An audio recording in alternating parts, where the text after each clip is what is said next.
Wow, thank you, thank you.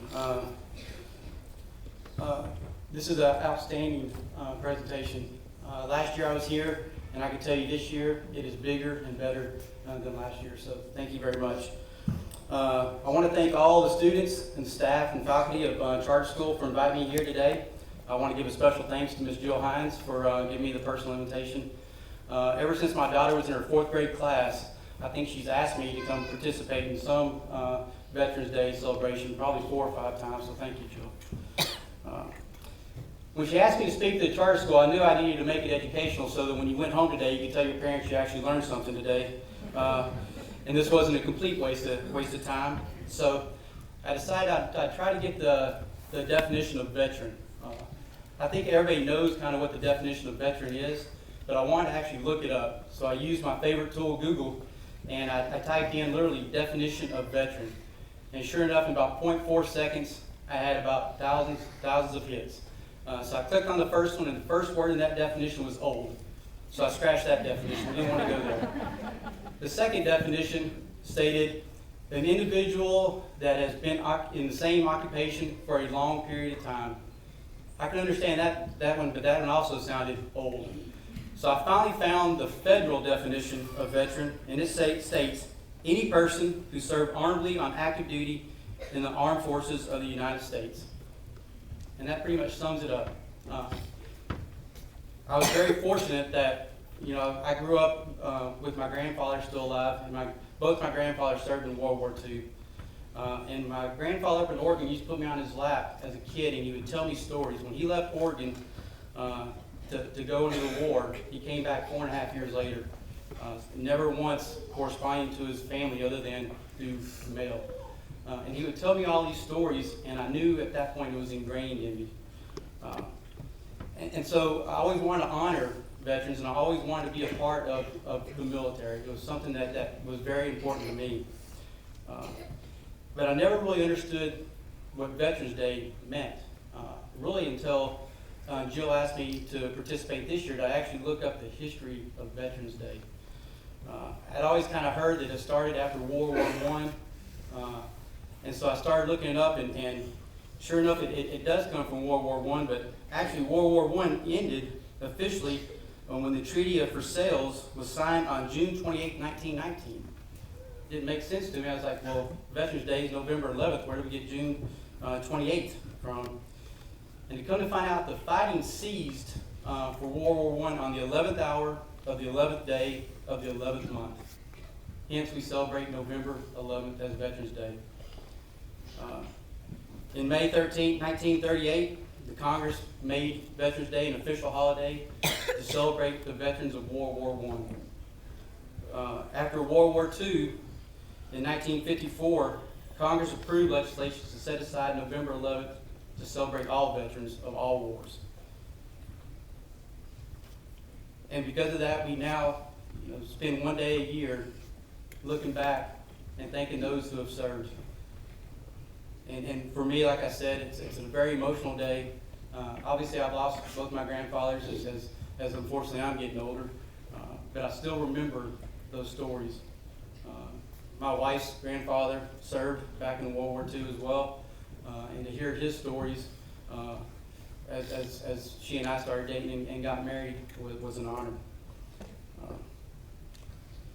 But not all of us got to serve voluntarily. As recently as Vietnam, the draft was still enacted. And as of this past October 28th, Chief Warrant Officer 5,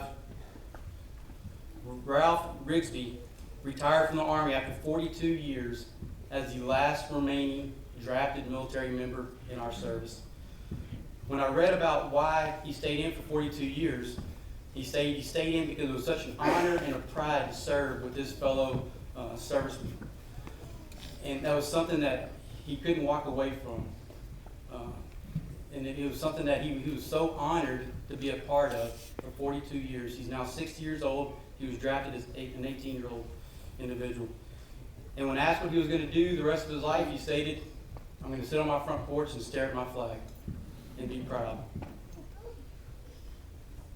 Last year, I got the opportunity to talk about the flag with y'all and talk about the individual folds and what they meant.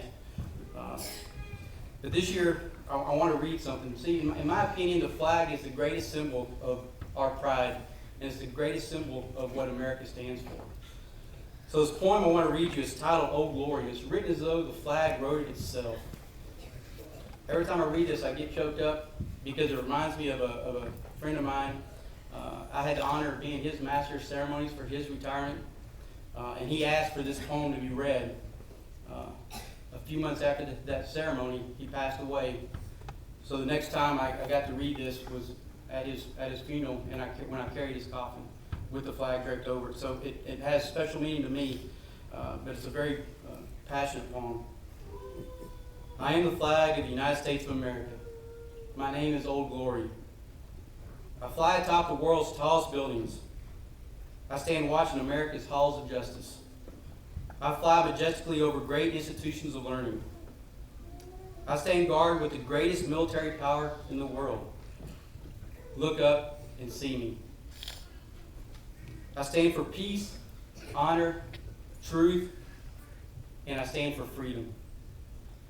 I am confident, I am arrogant, I am proud.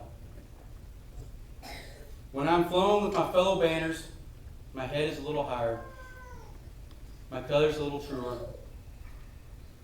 I bow to no one. I'm recognized all over the world. I am worshipped, I am loved, and I am feared. I have fought in every battle of every war for more than 200 years. Gettysburg, Shiloh, San Juan Hill, the trenches of France, Anzio, Rome, the beaches of Normandy, Guam, Okinawa, Vietnam, Persian Gulf, and score of places long forgotten. I was there. I led my soldiers. I followed them. I watched over them. They loved me. I was on a small hill in Iwo Jima. I was dirty, battle-worn, and tired. But my soldiers cheered me, and I was proud. I have been soiled, burned, torn, and trampled on in the streets of my own country. And when it is by those with whom I have served in battle, it hurts. But I shall overcome, for I am strong. I have slipped the bonds of earth, and from my vantage point on the moon, I stand watch over the uncharted new frontiers of space. I have been a silent witness to all of America's finest hours. But my finest hour comes when I'm torn in strips to be used as bandages for my wounded comrades on the field of battle. When I fly at half-mast to honor my soldiers, my sailors, my airmen, my Marines, and when I lay in the arms of a trembling mother at the graveside of her fallen son or daughter, I am proud. My name is Old Glory. Long may I wave, dear God, long may I wave. If that doesn't generate a little pride and patriotism in each and every one of you today, I don't know what will. The definition of patriotism is devoted love, support, and defense of one's country, national loyalty. Today, instead of thanking a vet, I ask each and every one of you to truly just love your country. Honor it. Honor the flag. Be proud of being a member or citizen of the United States of America. To us, that's the greatest, from our veterans, that's the greatest gift you can ever give us. For all the sacrifices we made, if you're proud of where you're from and proud of this flag there, that means more to us than walking up and saying thank you. Finally, I'm going to ask that all the vets and active duty that are here today, please stand if able. And what I want to do is I want to read the oath of office that these vets took when entering and enlisting in the service. Please listen to the words. I, service member's name, do solemnly swear that I will support and defend the Constitution of the United States against all enemies, foreign and domestic. That I will bear true faith and allegiance to the same. And that I will obey the orders of the President of the United States and the orders of the officers appointed over me, according to the regulations and Uniform Code of Military Justice. So help me God. These vets here took this oath so that each of us can live in a country that's free. Honor them today.